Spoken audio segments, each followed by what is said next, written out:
కొబ్బరి లడ్లు తయారీకి కావలసిన పదార్థాలు సిద్ధంగా ఉన్నాయి. అమ్మో, ఈసారి మనకి కొబ్బరితో పాటు ఈ లడ్డూలో డ్రై ఫ్రూట్స్ కూడా భారీగానే ఉన్నాయి. అన్నిటికంటే మించి ఈ పిస్తా పొడి మాత్రం హైలైట్ అండి. దీనికి చాలా బాగుంటుంది, టేస్ట్ బాగా సమకూరుతుంది. మనకి ఇదే కొబ్బరి చాలా ఎక్కువ క్యాలరీస్ ఉంటాయి, ఇంకా పిస్తా పొడి వేసేసరికి బలము పుష్టి రెండు వచ్చేస్తాయి కదా. ఓకే, స్టార్ట్ చేద్దామా అండి మరి? తప్పకుండా. ముందు ఏం చేద్దాం మనము? మొదలు రెండు స్టవ్ ని వెలిగించుకుందాము. ఏం చేస్తారో తర్వాత చెప్తారైతే. నెమ్మదిగా తెలుసుకోవాలి.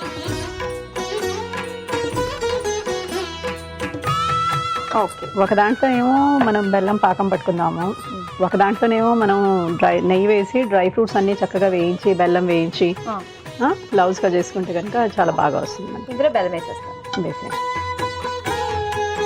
కొంచెం వాటర్ వేద్దామా? కాస్త చూసుకునే వేసుకోవాలేమో కదా. కొంచెంగా వాటర్ వేయండి, అంతే సరిపోతుంది.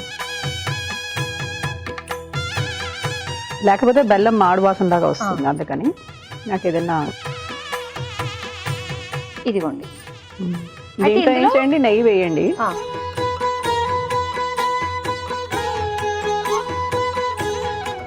చక్కగా నెయ్యి వేయండి. ఒక పిస్తా పొడి తప్ప, ఇలాచీ పొడి తప్ప మిగతావన్నీ వేయచ్చు. జీడిపప్పు వేయచ్చు, బాదం పప్పు వేయచ్చు. తర్వాత మనకి దీంట్లో ఖర్జూరాలు వేసుకుంటే కనుక మనం తింటూ ఉన్నప్పుడు మధ్యలో మంచి చక్కగా సూదింగ్గా వస్తూ ఉంటుంది. మెత్తగా తీయగా ఒక రకమైన టేస్ట్ తోటి చాలా బాగుంటుంది. అది తింటూ ఉంటేనే తెలుస్తుంది.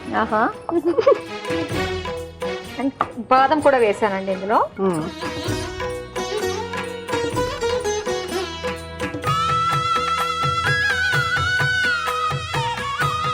ఇది వేగిపోయింది.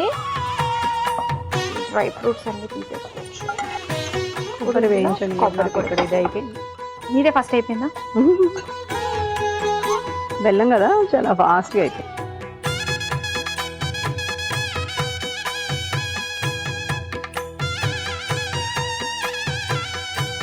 కొబ్బరి తురుముని బెల్లం.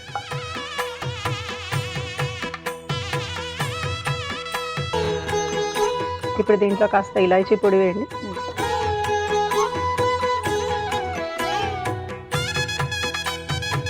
అలాగే కొద్దిగా కాజు, మీరు ఖర్జూర పళ్ళు పెట్టారు కదా, ఖర్జూర పళ్ళు పెట్టి వేయండి. అలాగే దీంట్లో మీరు వేయించిన జీడిపప్పు, బాదం పప్పు నెయ్యిలో వేయించిన ఉన్నాయి కదా, అది కూడా దీంట్లో వేసి. అంటే మనకి ఎక్కువ కావాలంటే ఎక్కువగా కూడా వేసుకోవచ్చండి. కొబ్బరే తగలాలి అనుకునే వాళ్ళు ఏది వేసుకోకపోయినా పర్వాలేదు.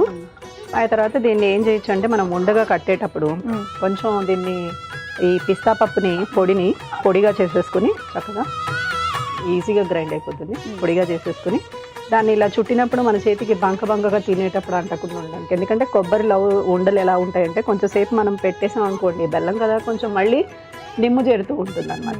ఇలాగ మనం దేంట్లో అయినా చుడితే కనుక, అంటే దాని మీద ఇట్లా రోల్ చేసి మనం పెడితే కనుక మనకి అది ఎప్పుడో డ్రై ఉంటుంది, మళ్ళీ టేస్ట్ కూడా బాగుంటుంది. అందుకని దీన్ని ఉండగా చేద్దాం. సో ఇప్పుడు అయితే మనకి మొత్తం అంతా అయిపోయినట్టే. అది ఉండవడానికి కాస్త చల్లారాలి కదండి. చల్లారాలి. అది చల్లారిన తర్వాత మనం ఉండ చేయగలుగుతాము. అప్పుడు చల్లారుంటుంది కదండి. తప్పకుండా దీంట్లో పిస్తా పొడి కూడా కలిపేద్దాము. ఓకే, కలిపేసేసి చక్కగా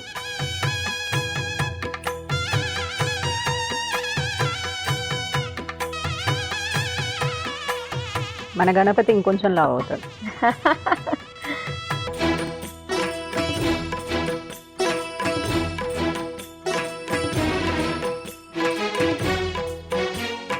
ఎన్నో విషయాలు మాట్లాడుతూ కొబ్బరి లడ్డూలు కూడా చేసేసుకుందాం మనం. చూసారు కదండి, గణపతికి ఇష్టమైన కొబ్బరి లడ్డూలు రెడీ అయిపోయాయి. మరి వీటి తయారీకి కావలసిన పదార్థాలు, తయారు చేసే విధానం మరోసారి చూసేయండి. కొబ్బరి ఉండలు తయారు చేసుకోవడానికి కావలసిన పదార్థాలు: బెల్లం 1 కప్పు, జీడిపప్పు కొద్దిగా, తరిగిన బాదం కొద్దిగా, పచ్చి కొబ్బరి తురుము 1 కప్పు, యాలకుల పొడి 1 టేబుల్ స్పూన్, తరిగిన ఖర్జూరాలు 1 కప్పు, పిస్తా పొడి 1 కప్పు. కొబ్బరి ఉండలు తయారు చేసుకునే విధానం: ముందుగా 2 స్టవ్లు ఆన్ చేసి ఒక పాన్ లో బెల్లం వేసి కొద్దిగా నీళ్లు పోసి కరిగించుకోవాలి. మరో పాన్ లో నెయ్యి వేసి జీడిపప్పు, తరిగిన బాదం వేసి వేగాక తీసి పక్కన పెట్టుకోవాలి. ఇప్పుడు అదే పాన్ లో పచ్చి కొబ్బరి తురుము వేసి వేయించుకుని కరిగించుకున్న బెల్లం మిశ్రమంలో వేసి అందులో యాలకుల పొడి, తరిగిన ఖర్జూరాలు, వేయించుకున్న బాదం, జీడిపప్పు వేసి కలిపి చల్లార్చుకోవాలి. తర్వాత అందులో పిస్తా పొడి వేసి కలిపి చేత్తో ఉండలా చుట్టుకుని పిస్తా పొడిలో అద్ది సర్వింగ్ ప్లేట్ లోకి తీసుకుని సర్వ్ చేసుకుంటే కొబ్బరి ఉండలు రెడీ.